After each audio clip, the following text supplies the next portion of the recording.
తెలంగాణ రాజధాని హైదరాబాద్లో చెరువులు కుంటల పరిరక్షణకు హైడ్రా చేపట్టిన అక్రమ నిర్మాణాల కూల్చివేతలతో ఇప్పటికే 43.94 ఎకరాల భూమి రికవరీ అయింది. దీంతో హైడ్రా చర్యలపై ప్రజలతో పాటు వివిధ పార్టీల నుంచి మంచి రెస్పాన్స్ వస్తోంది. త్వరలో హైడ్రా తరహా చర్యలను రాష్ట్ర వ్యాప్తంగా విస్తరింపజేసేందుకు రేవంత్ ప్రభుత్వం సిద్ధమవుతోంది.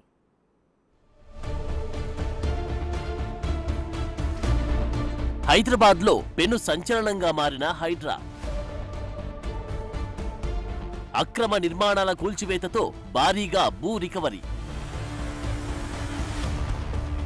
హైడ్రా చర్యలకు ప్రజలతో పాటు వివిధ పార్టీల మద్దతు. రాష్ట్రంలోని జిల్లాలకు హైడ్రా తరహా చర్యలను విస్తరించాలని వినతులు. జిల్లాలో హైడ్రా తరహా చర్యలకు పూనుకోబోతున్న రేవంత్ సర్కార్. తెలంగాణ రాజధాని హైదరాబాద్లో హైడ్రా దుమ్ము లేపుతోంది. హైడ్రా యాక్షన్కు ప్రజల నుంచి అద్భుతమైన రెస్పాన్స్ వస్తోంది. చెరువులు, కుంటలు, ప్రభుత్వ భూముల పరిరక్షణే ధ్యేయంగా కొనసాగుతున్న హైడ్రా కూల్చివేతలతో జీహెచ్ఎంసీ పరిధిలోని భూ ఆక్రమణదారుల వెన్నుల్లో వణుకు పుట్టింది. హైడ్రా అలజడితో ప్రధాన ప్రతిపక్ష నేతల్లో కూడా కలవరం స్టార్ట్ అయింది. ఇప్పటికే 18 ప్రాంతాల్లో ఎన్క్రోచ్మెంట్లపై హైడ్రా కూల్చివేతలు జరిగాయి. దీంతో మొత్తం 43.94 ఎకరాల అన్యాక్రాంతమైపోయిన భూమి తిరిగి ప్రభుత్వ స్వాధీనంలోకి వచ్చింది.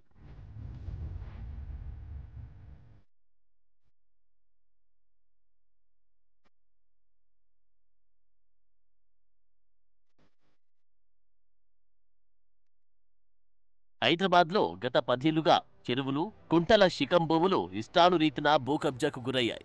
ఈ కబ్జా ఆరోపణల్లో అత్యధికంగా అప్పటి బీఆర్ఎస్ ప్రభుత్వ నేతలే ఉండడం గమనార్హం. రాష్ట్ర రాజధాని మొదలుకొని జిల్లాలు, మండలాలు, గ్రామాల వరకు చెరువులను చెరబట్టే వారి సంఖ్య అధికమైంది. ఫలితంగా రాష్ట్ర వ్యాప్తంగా చిన్న చిన్న కుంటలు కనుమరుగయ్యాయి. హైదరాబాద్లో సాధారణ వర్షాలకు పలు కాలనీలు జలమయమై జనజీవనం స్తంభించిపోవడానికి ప్రధాన కారణం నాలాలు, చెరువులు, కుంటల కబ్జాలేనని నిపుణులు ఎప్పుడో తేల్చేశారు. ఈ క్రమంలో రేవంత్ ప్రభుత్వం గత జీహెచ్ఎంసీ పరిధిలో అంతగా యాక్టివ్గా లేని వ్యవస్థను Hyderabad disaster response and asset protection and monitoring ఏజెన్సీగా నామకరణం చేసి స్వయం ప్రతిపత్తి కల్పించి కావలసిన అధికారికి స్వేచ్ఛ కల్పించారు సీఎం రేవంత్. ఈ సంస్థకు కమిషనర్గా రంగనాథ్ను నియమించారు. దీంతో హైడ్రా తన చర్యలను జూన్ 27న మొదలుపెట్టింది.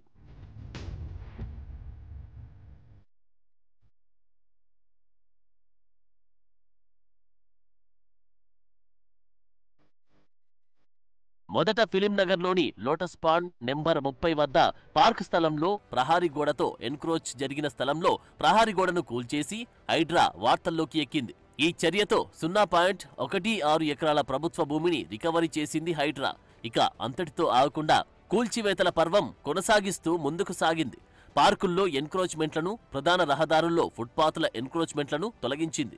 అలాగే ఫిలింనగర్, బీఆర్జే నగర్లోని 40 అక్రమ నిర్మాణాలను కూల్చివేసి 5 ఎకరాల భూమిని రికవరీ చేసింది. పరికికుంట చెరువు శిఖం, చింతల చెరువు, రాజేంద్రనగర్లోని భూమురుక్ డౌలకుంట, చందానగర్లోని ఎర్లకుంట, ప్రగతినగర్ ఎర్రకుంట, ఖానాపూర్ గండిపేట చెరువు, ఏల్కూర్ ఏరియాలోని గండిపేట చెరువు, మాదాపూర్లోని తుమ్మిడికుంట శిఖం భూముల్లో వెలిసిన అక్రమ నిర్మాణాలన్నింటినీ హైడ్రా నిర్దాక్షిణీయంగా కూల్చివేసింది. సామాన్యులు, సంపన్నులు అనే తేడా లేకుండా హైదరాబాద్లోని ప్రభుత్వ భూముల్లో చెరువులు, కుంటల శిఖం భూముల్లో వెలిసిన అక్రమ కట్టడాలను కూల్చివేస్తూ ఇప్పటికీ మొత్తం 43.94 ఎకరాల భూమిని రికవరీ చేసింది హైడ్రా.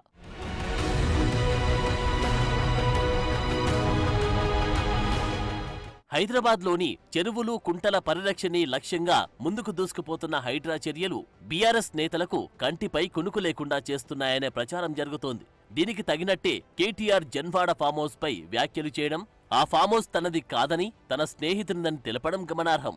హైడ్రా కూల్చివేతల భయంతో ఇప్పటికే జన్వాడ ఫామ్ హౌస్ ను కాపాడుకునేందుకు సదరు వ్యక్తి చేత హైకోర్టులో స్టే పిటిషన్ వేయగా కోర్టులో చుక్కెదురైంది. అధికారులు నిబంధనల మేరకు చర్యలు తీసుకోవాలని కోర్టు డైరెక్షన్స్ ఇచ్చింది. ఇక మరో బీఆర్ఎస్ ఎమ్మెల్యే పల్లా రాజేశ్వరరెడ్డికి హైడ్రా ఫీవర్ తగులుతుంది. గట్కేసర్ మండలం వెంకటాపూర్ గ్రామం పరిధిలోని నాదం చెరువు బఫర్ జోన్లో భవనాలు నిర్మించారంటూ నీటిపారుదల శాఖ పల్లా భవనాలపై నీటిపారుదల అధికారులు ఫిర్యాదు చేశారు. దీంతో త్వరలో హైడ్రా బృందం పల్లా రాజేశ్వరరెడ్డి నాదం చెరువు బఫర్ జోన్లో నిర్మించిన భవనాల కూల్చివేతకు సిద్ధమైనట్లు ప్రచారం జరుగుతోంది. ఈ క్రమంలో పల్లా కోర్టుకు వెళ్లినప్పటికీ లాభం లేకపోయింది. శరామామూలుగానే అధికారులు నిబంధనల మేరకు చర్యలు చేపట్టాలని పల్లా విషయంలోనూ కోర్టు డైరెక్షన్లిచ్చింది.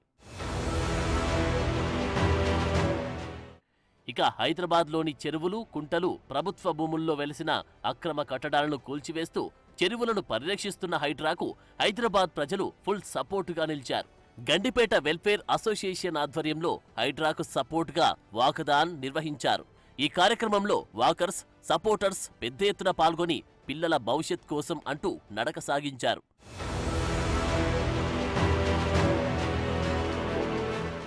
హైదరాబాద్లో హైడ్రా చర్యలపై ఇతర జిల్లాల ప్రజలు కూడా స్పందించారు. గత ప్రభుత్వ హయాంలో తమ ప్రాంతాల్లోని చెరువులు, కుంటలు కబ్జాకు గురయ్యాయని తెలుపుతున్నారు. చెరువుల కబ్జాతో వరదల ముంపు ఎక్కువైందని, హైడ్రా చర్యలు తమ జిల్లాలకు వ్యాప్తి చేయాలని ప్రభుత్వాన్ని కోరుతున్నారు. దీంతో హైడ్రా తరహా వ్యవస్థను మరిన్ని నగరాల్లో ఏర్పాటు చేసేందుకు తెలంగాణ రాష్ట్ర ప్రభుత్వం కసరత్తు చేస్తోంది. కరీంనగర్, వరంగల్, నిజామాబాద్, ఖమ్మం, సిద్దిపేట, ఆదిలాబాద్, మహబూబ్ నగర్, నిర్మల్, నల్గొండ, గద్వాల, కామారెడ్డి సహా పలు నగరాలు హైడ్రా విస్తరణకు చర్యలు చేపట్టినట్టు తెలుస్తోంది.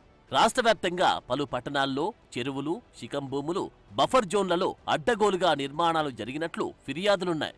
దీంతో చెరువులు, కుంటల రక్షణపై దృష్టి పెట్టిన ప్రభుత్వం హైడ్రా వంటి వ్యవస్థతో వాటిని సంరక్షించాలని భావిస్తోంది. ఇక రేవంత్ ప్రభుత్వం చేపట్టిన హైడ్రా చర్యలపై విపక్షమైన బీజేపీ ఎంపీ రఘునందన్ రావు సమర్థించారు. హైడ్రా చర్యలను విస్తృతపరచాలని, భూ ఆక్రమణదారుల విషయంలో వెనక్కి తగ్గొద్దని అన్నారు. అలాగే ఎన్ కన్వెన్షన్ కూల్చివేతను, హైడ్రా చర్యలను సిపిఐ జాతీయ కార్యదర్శి నారాయణ సమర్థించారు. హైడ్రా పనితీరును స్వాగతిస్తున్నామన్నారు నారాయణ. చెరువులను కాపాడడం కోసం సీఎం రేవంత్ రెడ్డి చేపట్టిన ఈ కార్యక్రమానికి ప్రశంసలు కురిపించారు. చెరువులను ఆక్రమించి నిర్మాణాలు చేపట్టిన ఎంతటి వారైనా సరే ఆ నిర్మాణాలను కూల్చాలని నారాయణ అన్నారు. మొత్తం మీద చెరువులు, కుంటల పరిరక్షణకు హైడ్రా చేపడుతున్న కూల్చివేతలతో ఎంతటి వారైనా ఉపేక్షించకుండా ఈ చర్యల్లో తమ పార్టీ నేతలు, బంధువులు ఉన్నప్పటికీ హైడ్రా చర్యల్లో వెనక్కి తగ్గకుండా ముందుకు సాగుతుందని క్లారిటీ ఇచ్చారు. ఒక హైదరాబాద్కు మాత్రమే హైడ్రాను పరిమితం చేయకుండా ఈ తరహా చర్యలను రాష్ట్ర వ్యాప్తంగా విస్తృతపరిచేందుకు సీఎం సిద్ధపడుతున్నట్టు తెలుస్తోంది. దీంతో హైడ్రా చర్యలతో రేవంత్ ప్రభుత్వం పెద్ద సాహసమే చేస్తుందని చెప్పవచ్చు.